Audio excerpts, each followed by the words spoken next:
Hi, I'm going to try and break down in a couple of passes um, the theory, or at least the working construction of the I'm Down on the Farm Again post. Essentially what I was looking for was to create my own watercolor assets, to create these watercolor compositions in Canva. Now, I don't consider this a done deal at this point. It's very much a work in progress. This post was originally done using Photoshop to create the assets and Canva to compose and mix down, etc. Or I should say blend. But I have found a way also of doing this completely in Canva, with the exception of adding the watercolor to the element, which we're going to do in a free program. I'll discuss that as we move down. But the bottom line is this is an idea, it's a work in progress, whatever you want to call it, and it does expand greatly the amount of watercolor assets that could be used eventually once myself or others refine the technique. A little bit out there just yet, but we're getting there. So this was the original post that's in front of you. All of these assets were downloaded from Unsplash, which has got a very liberal licensing rules on their photographs, but I still suggest that you read them. It is liberal, but you cannot, for instance, redistribute the images. I don't know if I'm sort of crossing the line here, but I'm not offering this for redistribution. I'm offering it for educational purposes, but just be aware there are a few rules that you might want to read. So that's where this came from. It came from Unsplash. I used Canva to cut it out, and it worked out just nice, and we're going to go through this later in this video. We cut this character out here, and this was the first attempt using Convert to Watercolor Free Photofunia. I'm hoping this was in with the guidelines of the group. Majority of this is in Canva, but to the best of my knowledge there's no way of applying a watercolor effect in Canva natively, so I did have to take it outside for the adding of the watercolor. As you can tell, these videos are very live, so I apologize for the stuttering.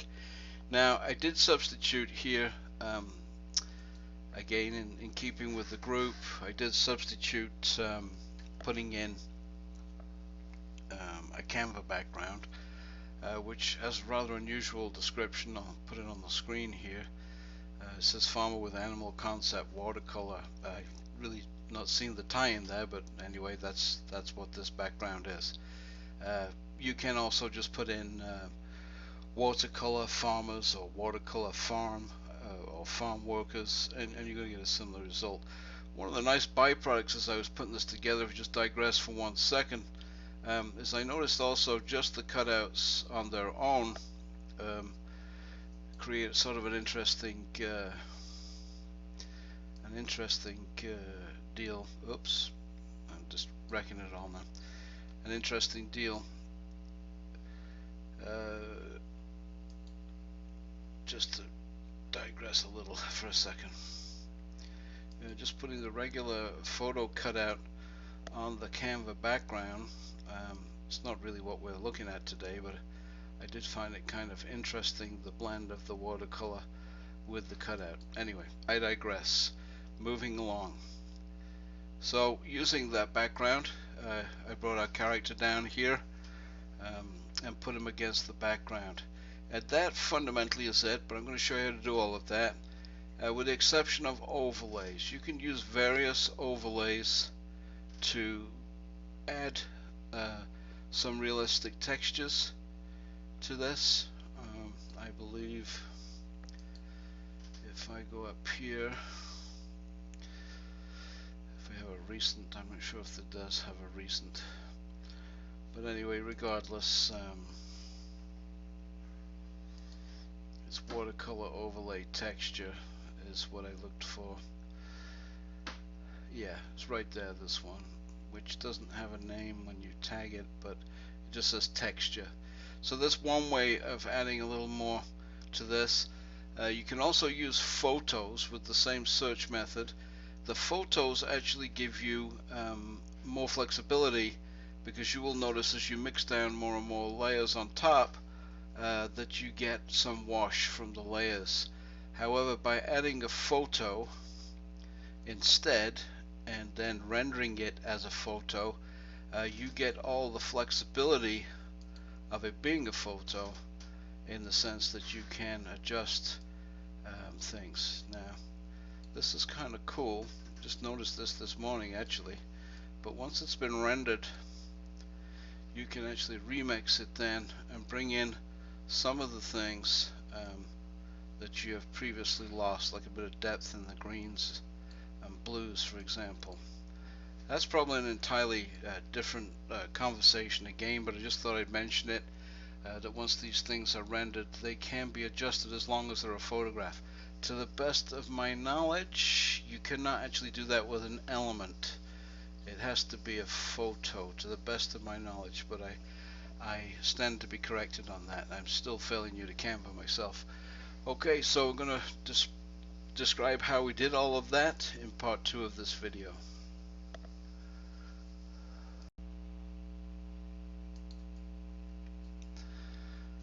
Now, in terms of where it begins, it is downloading the photo, obviously, and we need to do the cutout. The original impetus of using Photoshop in the first place for these assets was it's so much easier to cut out, but it is doable in Canva alone.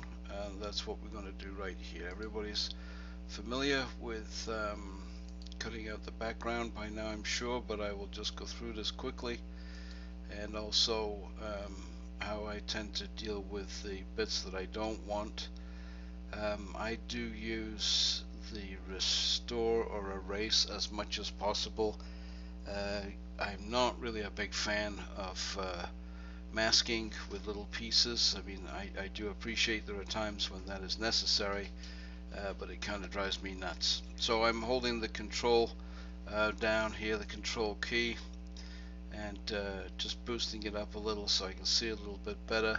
And I'm going to use the erase tool, and I'm going to just cut this guy out completely. I'm struggling a little bit with memory right now. I'm doing this on my laptop, so it's probably going to jump around a little. Apologize for that.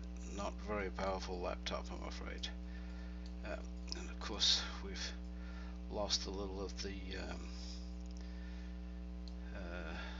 bucket here, and it's probably just as well, because if you're not familiar with these tools, then I will say that you can restore, and you do get into a little bit, I'm afraid, putting it back on, taking it back off, and that's just unavoidable using this method. Obviously, if you have a pen tool or other sophisticated ways of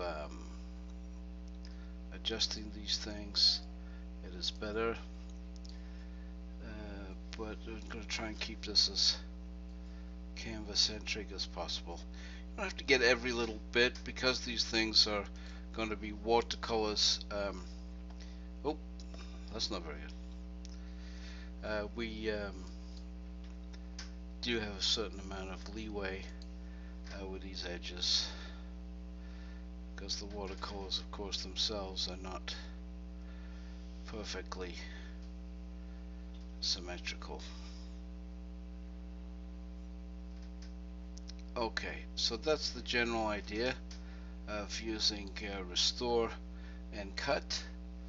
And just to keep the video from getting too boring, I'm just going to say that that's what I'm going to do on that for now. Obviously, it gets a little easier once you get off the main subject matter, and you can enlarge the brush and just take out larger chunks, because it doesn't matter at this stage. Oh, took out too big of a chunk there.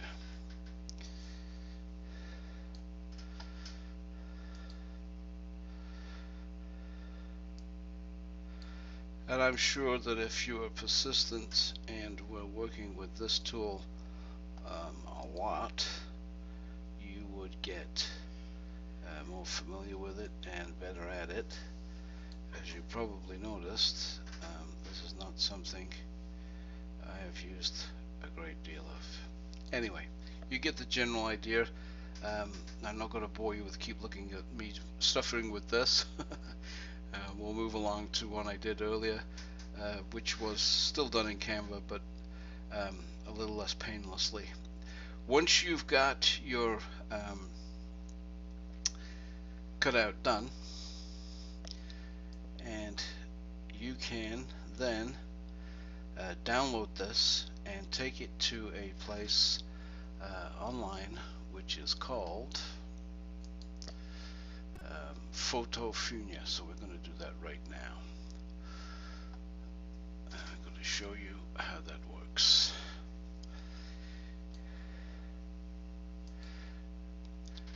So what you have to do first, of course, is search out the watercolor process. And there are a number of watercolor processes on Photofunia, which is free, but I suggest that you stick with the one that just says watercolor for what I'm trying to show here today. There are a couple of variations that are very interesting, but they don't work very well for what I'm doing today. And again, this one is just called watercolor. And I should have our guy in recent, but he's not, so let me just upload it from the PC here. Try and keep this as authentic as possible. Canva cutout worker PNG.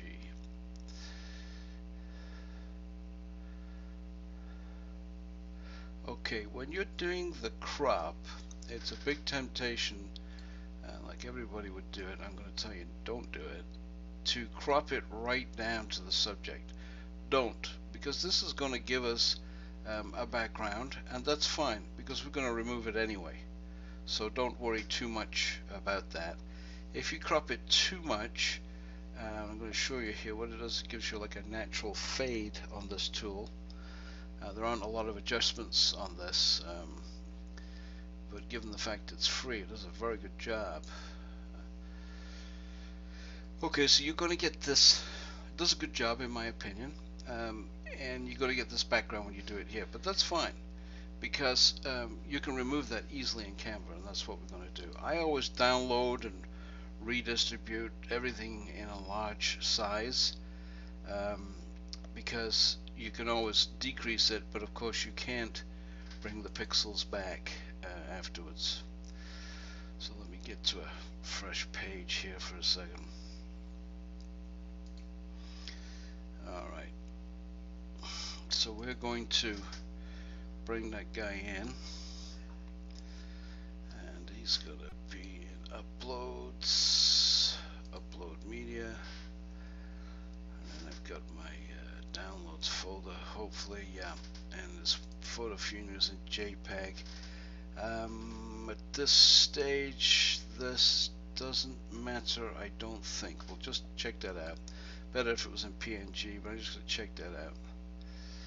I think we can still remove the background in JPEG. So again, you would move background now. Background remover.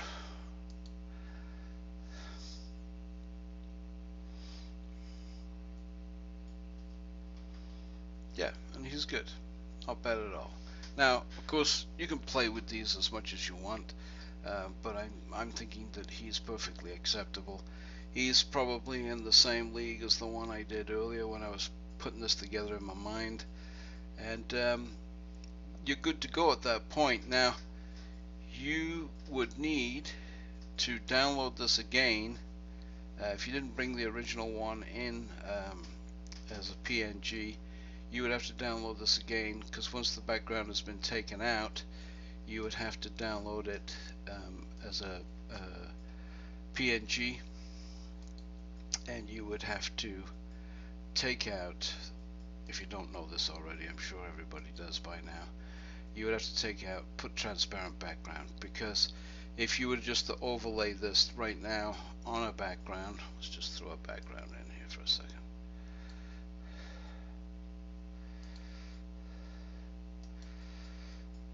You would get the, as it turns out, because we loaded it in without a background, it was good. So there you go. Don't have to worry. JPEG, PNG, it's fine. We'll go over a background. Alright, so that's where we get that far. And as far as the methods behind that original post, that's it.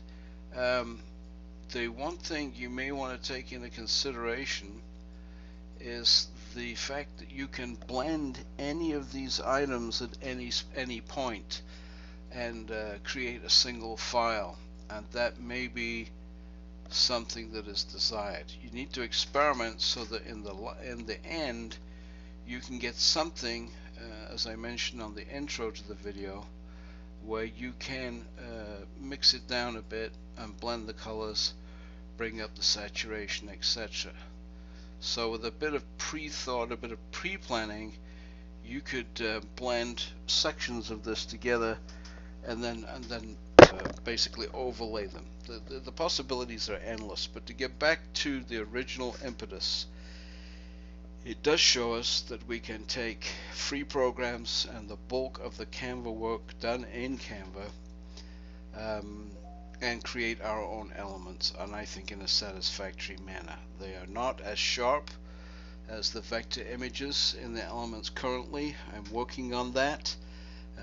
This is fairly new to me. I started really seriously looking at this 3 or 4 days ago, and therefore it's still in its early stages. Hope this video helps you, and bye for now.